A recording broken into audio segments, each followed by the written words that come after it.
The Thursday morning sun streamed through the tall, clean windows of St. Jude's Hospital atrium, painting warm rectangles of light on the polished floor. It was a big, quiet space in the middle of all the hurry and worry of the hospital. People walked through it on their way to other places, their faces often tight with fear or tiredness.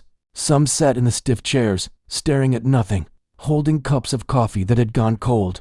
In the very center of this room sat an old grand piano, its dark wood a little scuffed, waiting. Right at 10 o'clock, she came in. She was a woman. People might not look at twice, and that was just fine with her. Her hair was mostly a soft, silvery gray, pulled back into a neat bun.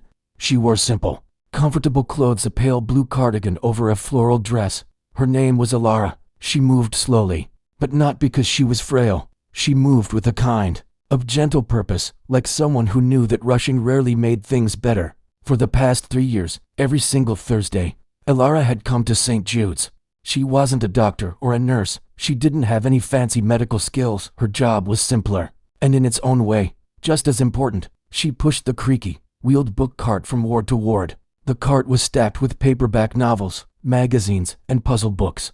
Her voice was soft as she would stop by a bed or a chair in the waiting area. "Would you like something to read?" she'd ask. Sometimes people took a book with a grateful smile. Sometimes they just shook their heads, lost in their own pain. She understood both responses.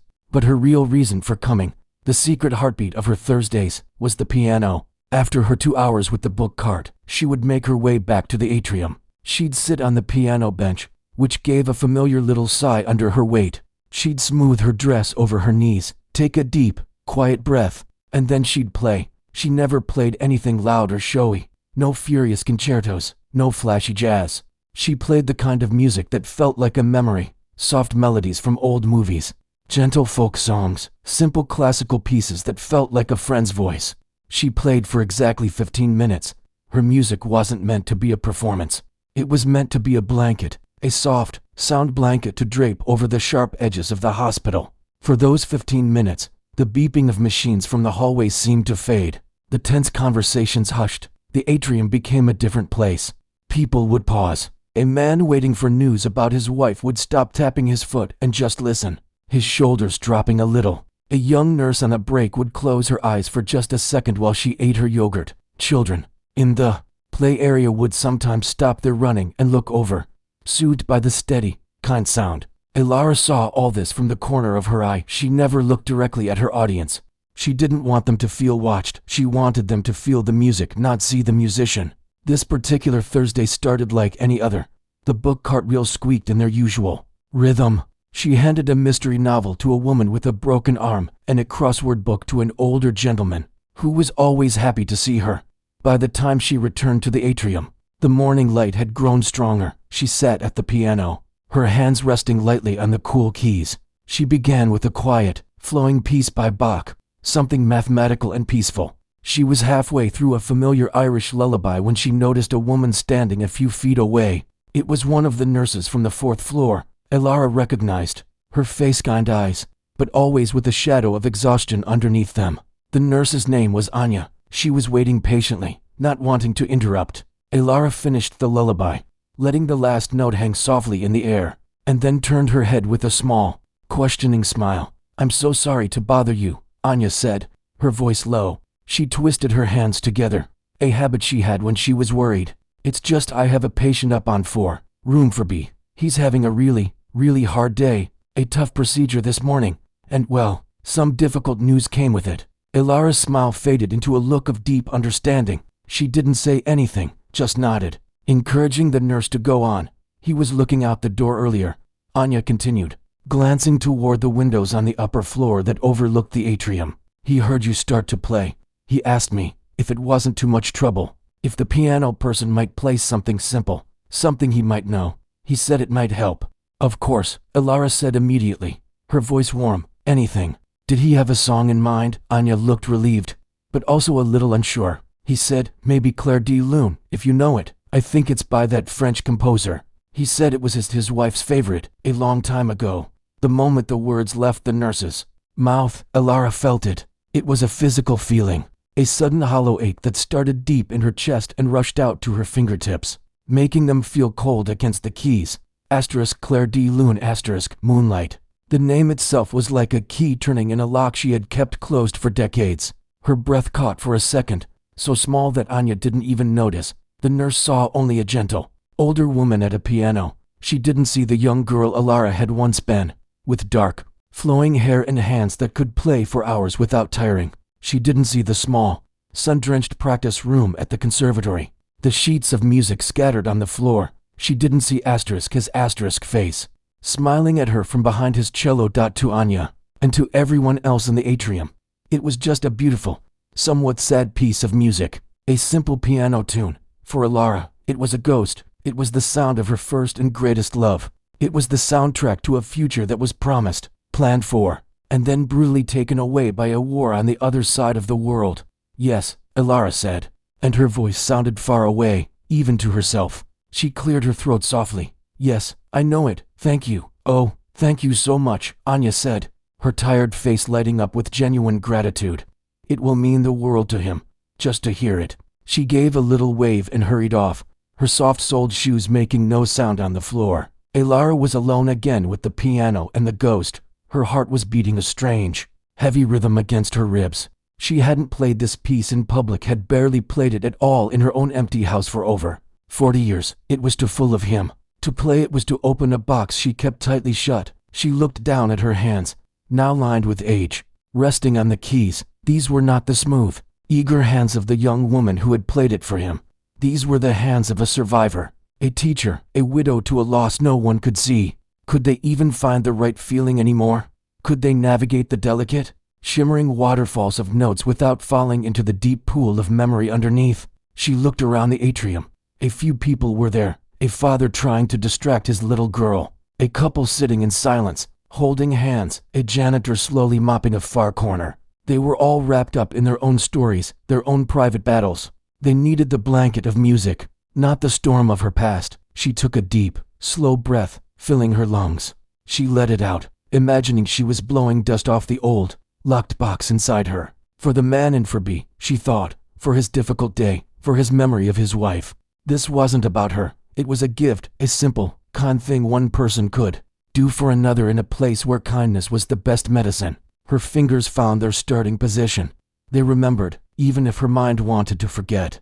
She closed her eyes, and for the first time in all her Thursday visits, she began to play not for the room, but for one hurting soul somewhere above her. And as the first, hesitant, beautiful notes of Claire de Lune floated into the sunlit air, she stepped off the edge and into the deep, quiet moonlight of her own memory. The simple piano tune had begun. The first few notes of Claire de Lune were always like stepping into a cool, dark pond. There was a shiver, a moment of resistance, and then a surrender to the deep. Her fingers, which had felt old and stiff just a moment before, now knew exactly what to do. They had traveled this path 1,000 times in another life. The music was not in the sheet music in her mind. It was in the muscles of her hands, in the bend of her wrists. As the familiar melody began to unfold, the bright, busy atrium around her started to melt away. The sound of a distant intercom, the squeak of a trolley wheel, the murmur of voices, it all faded into a soft, distant hum. She was no longer in a hospital. She was in a small room with a high window. The air smelled of old wood, dusty sunbeams, and rosin. She was 22 again. Her hair was not silver, but a deep chestnut brown, and it fell over her shoulders as she played. The piano in that practice room was worse than this one. A few keys always stuck, and the middle C had a dull thud to it. But she hadn't cared, because he was there. His name was Leo. He would sit in a worn armchair in the corner, his cello resting against his knees, or sometimes he would lie on the scratchy carpet, his eyes closed, just listening. He was not classically handsome, but his face was full of life. His eyes crinkled when he laughed, which was often. He had a musician's hands, strong but careful. She played, and in her memory, he spoke. That's it, he would say, his voice a low, warm sound that fit perfectly with the cello's tones. Right there, in that phrase. It's not sad, exactly. It's a longing. It's the sound of waiting for something beautiful. They were just as students, drowning in debt and dreams. They had nothing but time and music. Their love affair was conducted in harmonies and silent understandings. They didn't need grand gestures. Their romance was in the shared silence after playing a piece perfectly together. It was in the thermos of terrible, shared coffee. It was in the way he would place his hand on the small of her back when she played, feeling the music vibrate through her. Claire de Lune was theirs. They never performed it together. It was too private. Debussy wrote it based on a poem about the quiet, sad beauty of moonlight. And that's what it became for them, their own private moonlight. She would play it on the piano, and he would hum the cello part. Or sometimes he would play it on his instrument, his bow moving like a sigh. They talked about it as the centerpiece of their first proper concert together. Someday, we'll play it in some little hall by the sea, he said once, his head in her lap. And only people who really understand will come. Her fingers moved into the second, more flowing section of the piece. The notes rippled like water over smooth stones. In the atrium, a woman pushing a stroller stopped moving and simply stood still, listening. Elara didn't see her dot in her mind. The season changed. It was no longer sunny practice rooms, but the nervous energy of final recitals, of graduation looming. The world outside their musical bubble was changing, growing tense. News reports talked of a war, a conflict in a faraway jungle that felt like a story in a book. Then it stopped being a story. The draft notices began to arrive for boys they knew. Leo got his letter. It wasn't a surprise. He was young, healthy, with no deferment. The colors seemed to drain from their future all at once. The plans for the concert by the sea, the little apartment they would share, the teaching jobs they would take, it all turned gray and fragile, like ash. The night before he left, they didn't go to a party. They went to their practice room one last time. It was empty and dark. He didn't bring his cello. He just asked her to play. "Play it for me," he said, his voice thick. He sat in his usual chair, but he wasn't relaxed. He was perched on the edge, leaning forward, drinking her in. "Play our tune, so I can hear it in my head over there, so I have something beautiful to think about." So she played. She played Claire de Lune, not with longing now, but with a desperate, fierce love. Every note was a promise. Every chord was a plea for him to come back. She poured every bit of her hope, her fear, her young and terrifying love into the music. It was no longer a gentle moonlit piece. It was a storm of emotion. When she finished, her cheeks were wet, and the last note hung in the silent, dark room. He didn't clap. He stood up, walked over to the piano, and knelt down beside the bench. He took her hands in his. They were both shaking. "That's my heart," he whispered, looking up at her. "You just played my heart. Keep it safe for me. I'll come back for it. I'll come back, and you'll play it again, and it will be just like this. You and me. Promise me you'll play it for me when I return." She couldn't speak. She just nodded, over and over, squeezing his hands so tight it must have hurt. Then he was gone. The room was just a room. The piano was just a broken old thing. For months, letters came. They were scribbled on thin paper, full of strange places and sounds, but always ending with the same line. Asterisk, "I hear your piano every night. Keep playing." Asterisk. Then the letters stopped. The wait was a different kind of agony. It was quiet. It was checking the mailbox a dozen times a day. It was jumping every time the phone rang. It was sitting at her own piano at home, her hands hovering over the keys, unable to play asterisk their asterisk song because the hope was too painful to touch. The news did not come to her directly. It came to his mother, who called her. Her voice shattered into 1,000 pieces. "Missing in action," she said. The words made no sense. How could a person be asterisk missing asterisk? He had a face, a laugh, a favorite way of holding his bow. He wasn't an action. He was a person. They said his unit had been ambushed. No one had seen him after. No body was ever found. It was a void, an unanswered question that echoed for the rest of her life. The music in the atrium swelled, moving into its most passionate and sorrowful section. Elara's head bowed lower over the keys. A single tear escaped from her closed eye, traced a warm path down her cheek, and fell silently onto her hand, which kept moving, kept playing. After Leo, the music in her didn't die, but it changed. It became quieter, softer. She became a teacher, not a performer. She loved her students, but she never played this piece for them. She never really played it for anyone. She locked it away with his memory in that deep, quiet place inside her. She married a good, kind man many years later, a bookseller who loved her gentle nature. He knew she carried a sadness, but he never pushed her to open it. He gave her a peaceful life, and she was grateful for it. When he passed away 5 years ago, the sadness she felt was different. It was a clean, mournful goodbye, not a ragged, open wound. She thought the wound had scarred over. She thought she had made her peace.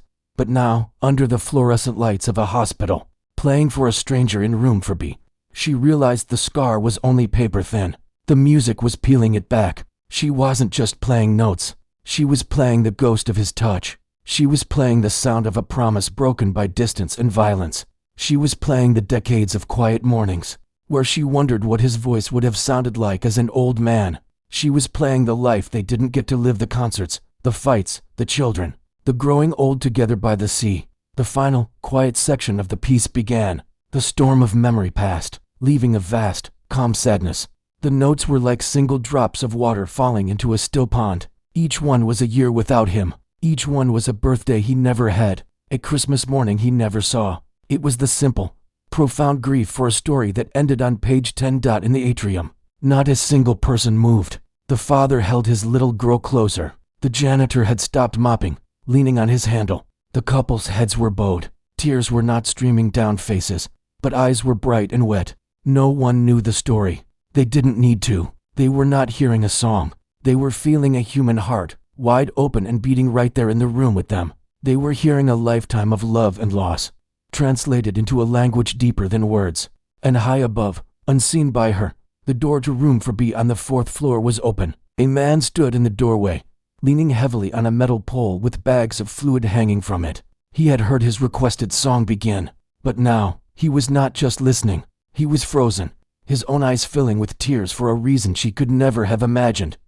The music was no longer just coming from the piano. It seemed to come from the walls, from the very air in the sunlit atrium. Elara was somewhere else, lost in a past so vivid it was more real than the bench beneath her. But for the people scattered around the room, the present moment had become incredibly clear, and incredibly heavy. It started with small changes.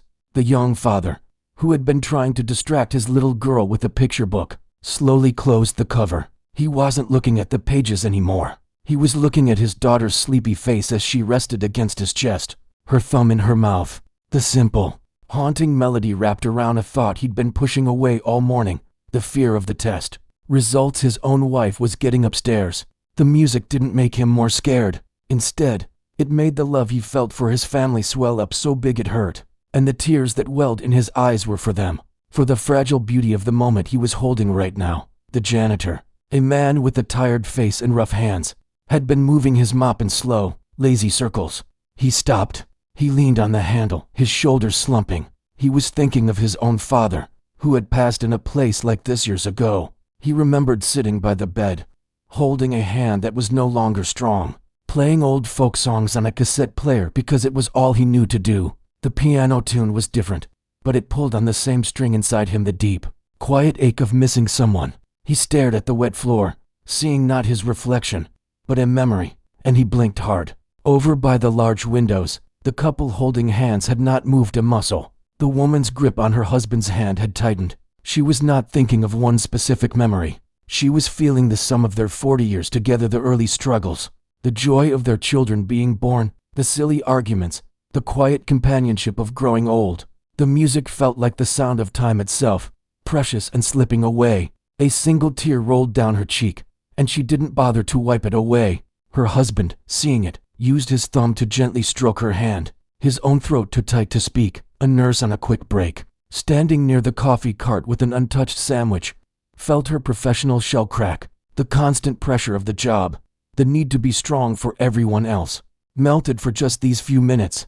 The song reminded her of her grandmother's house, of safety, of a kind of peace she hadn't felt in years. She forgot about the medication she had to administer in 10 minutes. She just stood, arms wrapped around herself, listening, allowing herself to be sad, to be human, in a way the hospital corridors never permitted. People who were just passing through stopped walking. A man in a suit, phone to his ear, slowly lowered it and ended the call without saying goodbye. He stood awkwardly, briefcase in hand, as the music washed over him. He couldn't have said what it made him feel, only that it reached past the busy thoughts of his day and touched something lonely and quiet. He usually kept buried. Not everyone cried, but everyone felt.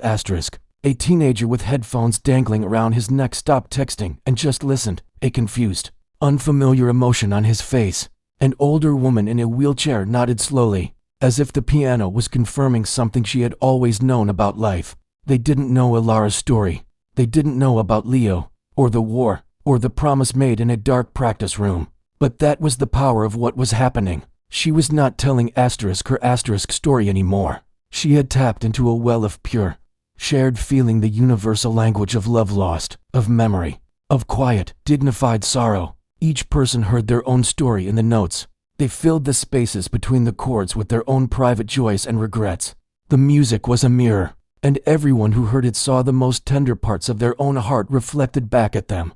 The atmosphere in the atrium became thick, sacred. The usual hospital sounds seemed to have respectfully stepped back. There was only the piano, clear and true, and the soft, shaky sound of people breathing through emotion. It was a crowd of strangers, but in that moment, they were completely connected, not to each other, but to the deep, human truth the music represented. They were alone together in their feelings, and there was a strange comfort in that. High above, on the 4th floor, the view was different. The man standing in the doorway of room 4B had a perfect view of the top of Alara's silvery head, of her hands moving with a grace that belied their age. At first, he had simply been grateful. The nurse had been kind to pass on his request. He'd wanted to hear Claire de Lune because his wife, gone now for 3 years, had loved it. He thought it would be a nice tribute, a private little moment of memory for him in his difficult week.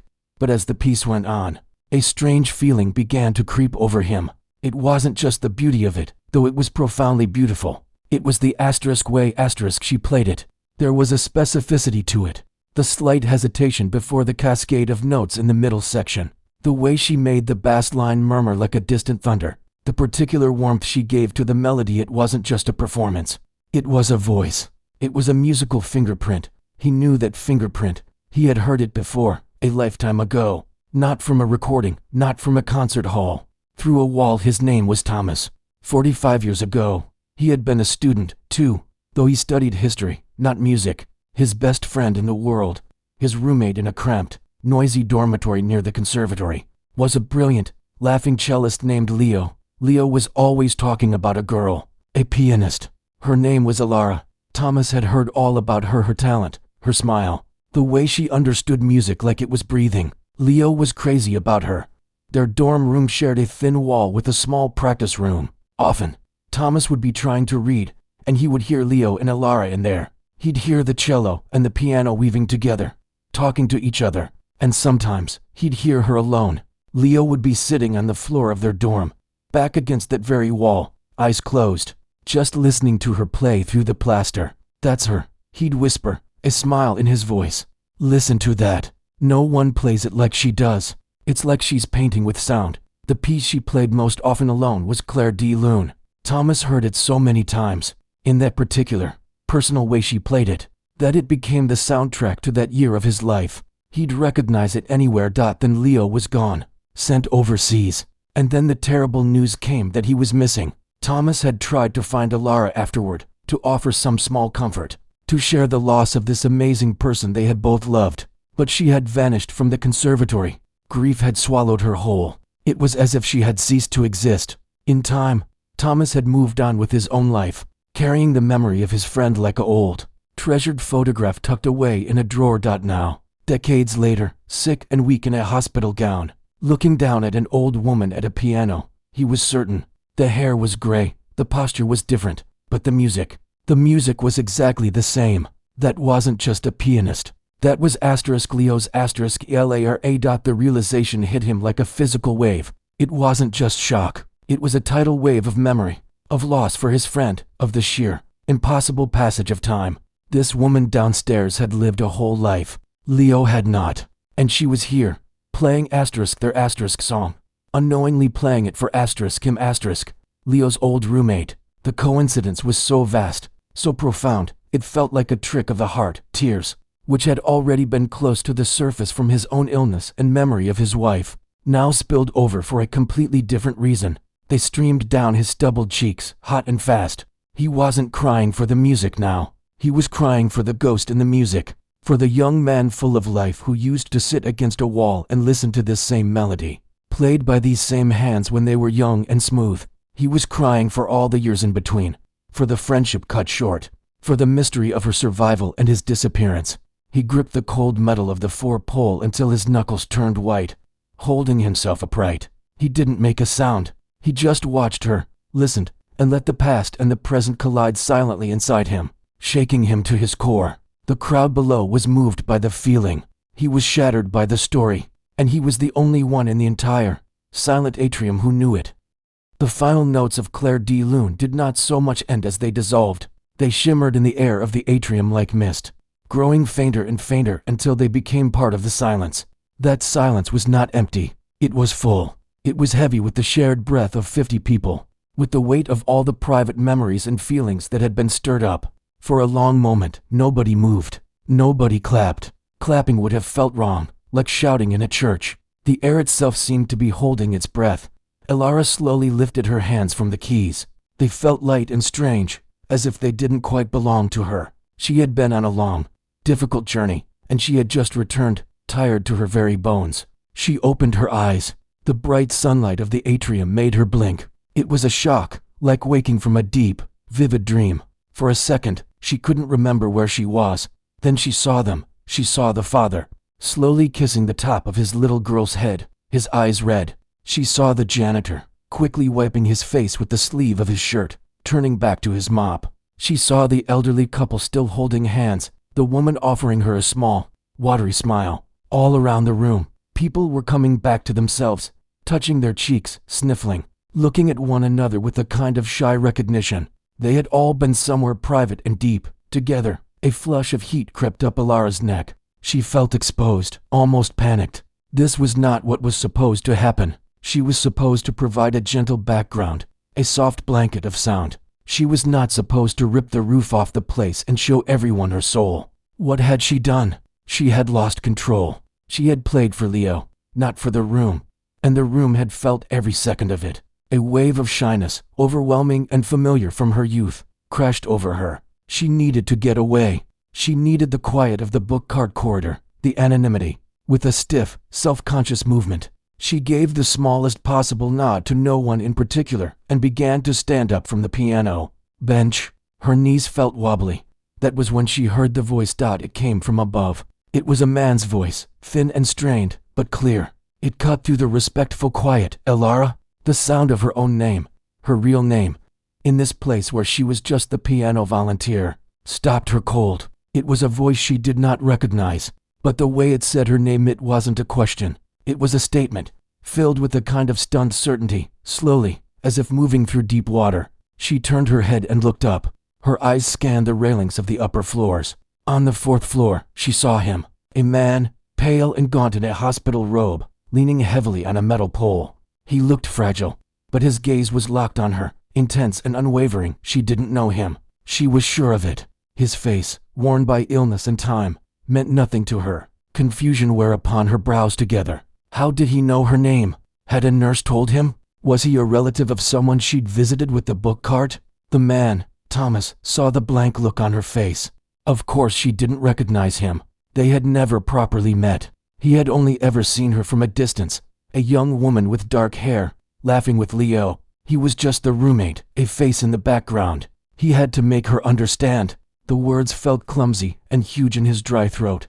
He swallowed, gathering the little strength he had. The entire atrium was watching now, the spell of the music broken but replaced by a new, tense curiosity. No one made a sound. They all looked from the pale man on the 4th floor to the silver-haired woman frozen by the piano. He spoke again, his voice a little stronger, carried by a desperate urgency. "It's Thomas." He paused, seeing that the name meant nothing. He had to connect it. He had to bring the ghost into the room. Leo's roommate. The air left Elara's lungs in a soft, punched-out rush. Asterisk whoosh asterisk. It was as if the floor had tilted underneath her. The noisy, bright atrium seemed to warp and darken at the edges.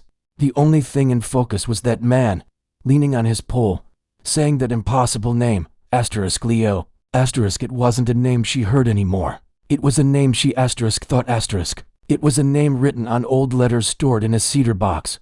It was a name whispered to the walls of her empty house. It was not a name to be spoken out loud in a public place by a stranger. It was a secret. It was asterisk her asterisk secret. Her hand flew to her mouth. She couldn't help it. A small, choked sound escaped her fingers. She stared at him, her eyes wide, searching his old, tired face for any trace of the young man Leo might have talked about.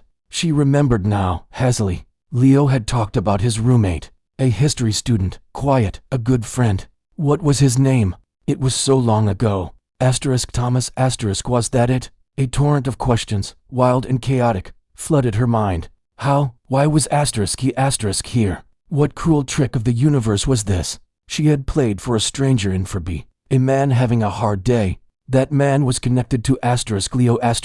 It was impossible. It was the kind of thing that happened in bad movies, not in real life. Her heart hammered against her ribs, a frantic, frightened bird. Thomas saw the shock on her face. He saw the hand over her mouth, the trembling. He knew he had to say more. He had to bridge this impossible gap of decades. He talked about you, Thomas called down, his voice cracking with emotion. He needed her to understand this was real. Every day. He talked about you every single day. Elara's knees gave way. She didn't fall, but she sat back down hard on the piano bench, the dull thud of wood on wood echoing in the quiet space. She was glad to be sitting. The world was spinning. Thomas continued, the memories pouring out of him, fueled by the sight of her and the echo of the music. He said you played like no one else. He said if anyone ever played Claire de Lune with that much soul, he had to stop, his own composure breaking. He took a ragged breath. It would be you. He'd sit against our wall and just listen to you practice. He loved it. He loved ***. Each word was a key, unlocking chambers in her heart she had sealed shut. To hear someone else say these things, to have another living person confirm that Leo was real, that their love was real and had been seen by others, it was overwhelming. It was a validation she never knew she needed. The tears she had held back while playing, the tears for her lost husband, the tears for a life of quiet carrying, they all broke free. They streamed down her face, silent and fast, as she stared up at the ghost from Leo's life. The people in the atrium watched, completely captivated. They didn't know the details, but they understood the gravity. This was no longer a concert. This was a moment of human connection so raw and unexpected it took their breath away. The nurse, Anya, who had delivered the request, stood with her hand over her own heart, her eyes wide. She had just wanted to do a kindness for her patient. She had no idea she was delivering a message across 45 years. Elara tried to speak. Her lips moved, but no sound came out. She was trembling all over. She managed a single, shaky whisper that only those closest to her might have heard. Leo. It was the only word she had. Thomas nodded from his perch above, his own face wet with tears. He nodded as if to say, yes, him. I remember him too, in that silent exchange. A bridge was built across time, across war, across lifetimes of separate suffering. They were two old people, linked by the vibrant, beautiful memory of a young man who had vanished. He was the keeper of Leo's friendship. She was the keeper of his heart. And for the first time since that terrible day when the news came, Elara did not feel alone in her memory. Someone else remembered. Someone else knew the sound of his laugh, the light in his eyes when he talked about music. The loneliness of her grief cracked open, and for a second, something like shared understanding poured in. She was still crying, but the hand over her mouth slowly lowered. She didn't wipe the tears away. She just let them fall, looking at this stranger who was suddenly the most important person in the world. The simple piano tune was finished, but its echo had just started an entirely new story. For a long moment, the only sound in the atrium was the soft, steady hum of the hospital itself, the distant beep of a machine, the muffled closing of a door. The crowd below stood in a respectful, stunned silence, watching the scene unfold between the woman at the piano and the man on the fourth floor. They were all holding their breath, not wanting to break whatever fragile thread was being spun between them. Elara sat on the bench, her body feeling both heavy and weightless. The tears wouldn't stop. They weren't the wrenching sobs of fresh grief, but a quiet, steady flow, as if a deep, internal dam had finally given way after decades of holding strong. She looked at the man Thomas and saw a pain in his eyes that mirrored her own. It was a pain for the same person, seen from a different angle. He had lost a best friend. She had lost a future. Together, in that moment, their losses recognized each other. Up on the fourth floor, Thomas felt a wave of dizziness. The emotion, the physical effort of standing, the sheer enormity of the coincidence. All of it was too much. He gripped the four-pole tighter, his knuckles white. The kind nurse, Anya, who had been watching from the nurse's station, saw him sway. In an instant, she was at his side, her professional calm taking over. "Let's get you back to bed," she said softly, her voice gentle but firm. She took his arm, supporting him. Thomas didn't resist, but he kept his eyes locked on Alara below. He couldn't just leave it like this. He had to say one more thing. As Anya guided him gently back from the railing, he turned his head and called out, his voice weaker now but still clear, "Come up, please." Then he was gone. The doorway to room 4B empty again. The words hung in the air. Come up, please. Alara heard them. A jolt went through her. Go up there? Into that hospital room? To talk to a complete stranger about the most intimate part of her life. Every instinct told her to flee, to collect her purse, to walk out into the sunlight, to go back to her quiet, safe house where the past was a locked box. This was too big, too raw, too real, but her legs wouldn't move. She looked down at her hands, still resting in her lap. They had just played the song. They had called his name into the universe, and somehow, the universe had answered with Thomas. Could she really walk away from that? For 45 years, she had wondered. She had replayed every memory, analyzed every letter, lived with a question mark etched on her heart. This man up there, he might have pieces of the picture she was missing. Slowly, as if in a dream, she stood up. The eyes of the atrium were still on her, but now their gazes felt different. They weren't intrusive. They were encouraging. The older woman with the watery smile gave her a small, firm nod, as if to say, go on. The father holding his daughter offered a look of understanding. They had all been witnesses to something profound, and now they were silently rooting for her to see it through. She picked up her worn handbag from beside the piano bench. She didn't look at anyone as she walked, her steps slow but deliberate, towards the bank of elevators. The click of her sensible shoes on the floor seemed incredibly loud. She pressed the button for the 4th floor. The elevator ride was short and silent. When the doors opened, the world changed. The soft, sun-dappled serenity of the atrium was gone, replaced by the bright, sterile light of the hospital ward. The air smelled of antiseptic and boiled vegetables. Nurses moved with purpose. A cart of medicines rattled by. It was a world of the present, of sick bodies and immediate cares. A harsh contrast to the world of memory she had just been swimming in. She found room 4B.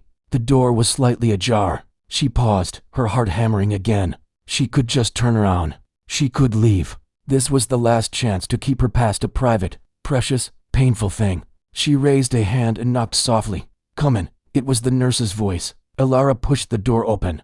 The room was small and quiet. Thomas was back in the bed, the sheets pulled up to his waist. He looked even paler against the white pillows, but his eyes were bright and alert, fixed on the doorway. The nurse, Anya, was adjusting the flow on his floor. "I'll give you to some time," Anya whispered, giving Alara's arm a quick, sympathetic squeeze as she passed by. She pulled the door almost shut behind her, leaving it open just a crack. Then it was just the two of them, an old woman standing by the door, an old man lying in a hospital bed. The space between them was filled with the ghost of a young man with a cello. "Thank you," Thomas said finally, his voice a rough whisper, "for coming, and for playing." It was exactly how he described it. Alara found a chair by the wall and pulled it slowly to the side of his bed. She sat down, placing her handbag neatly on her knees. She felt a need for formality, for structure, in this chaotic moment. "You knew him," she said. "It wasn't a question." "I did," Thomas nodded. "He was my best friend, the best person I ever knew. Full of life. He could make anyone laugh." A small, fragile smile touched Alara's lips for the first time. "Yes," she said softly. "He could." They sat in silence for a minute, the weight of the young man's memory between them. It was a heavy weight, but for the first time, it was a weight shared. After we got the news," Thomas began, choosing his words carefully. "I looked for you, at the conservatory. I wanted to, I don't know, talk to someone who understood, but they said you'd left. No one knew where you'd gone. I couldn't stay," Alara said, her voice barely above a whisper. She looked at her hands. Everything there, every room, every note. It was all him. "I had to go somewhere it was quiet." Thomas nodded. "I understand. I really do." He took a shallow breath. "He never stopped talking about you, you know. In his letters, right up until..." He didn't finish the sentence. He didn't need to. Alara looked up, her eyes desperate. "His letters, the last ones, was he in pain? Was he afraid?" These were the questions that had haunted her for decades. The not knowing was its own special torture. Thomas thought for a moment. "He was tired," he said honestly. "The letters got shorter, but the last one I got, He said he kept a picture of you, and he said he heard piano music in his head every night to fall asleep. He said it kept him sane. He looked at her. He meant you. You're playing. A fresh wave of tears filled Alara's eyes. But they were different this time. They were not just tears of loss, but of a terrible, bittersweet gratitude. He had had her with him, in some small way, until the end. She had kept her promise. She had been his heart's music. I married, she found herself saying, needing him to know her life had gone on. A good man. He was a bookseller. He was kind. I'm glad, Thomas said. And he genuinely meant it. Leo would have been glad, too. He would have wanted you to be happy. And you? She asked. A long life, he sighed. A career as a teacher. A wonderful wife. Lost her 3 years ago. Cancer. He gestured weakly around the room. And now this. The old engine winding down. They talked for almost an hour. Not constantly, but in fits and starts, between long, comfortable silences. They shared little stories, the time Leo tried to cook spaghetti in their dorm room and set off the fire alarm, the way he would hum his cello parts while walking to class. They were tiny, precious fragments, like finding pieces of a shattered mosaic. With each piece, the picture of the young man they both loved became a little more complete, a little more real for the other person. Alara did not find Leo that day. She did not get answers about what happened in that faraway jungle. The big, terrible question mark remained. But she found something else. She found a living connection. She found someone whose eyes still lit up at the mention of his name. She found a fellow keeper of the flame.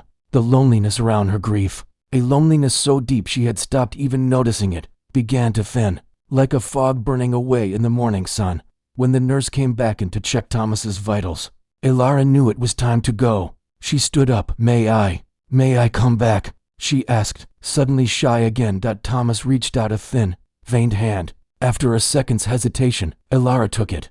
His grip was surprisingly warm. Please, he said. I'd like that very much. She walked out of the hospital into the late afternoon light. The world looked the same trees, the same sidewalks, the same sky. But she felt different, lighter, and somehow more solid at the same time. She didn't play the piano the next Thursday. She pushed her book cart, and then she took the elevator to the 4th floor. She sat with Thomas. They talked more about Leo. They also talked about their lives, their late spouses, about books and music. A friendship, built on the foundation of an old, shared love, began to grow in that sterile room. The crowd in the atrium never heard that story. They only knew that the woman who played the piano so beautifully one extraordinary Thursday didn't play for a few weeks. And when she finally did return to the old grand piano, she played different songs, lighter ones, sometimes even a little smile on her face as she played. But they all remembered. They would always remember the day a simple piano tune became something more, a key that unlocked a door through time, a reminder that every person carries a silent story, and that sometimes, just sometimes, the right music can make the whole world listen and even answer back.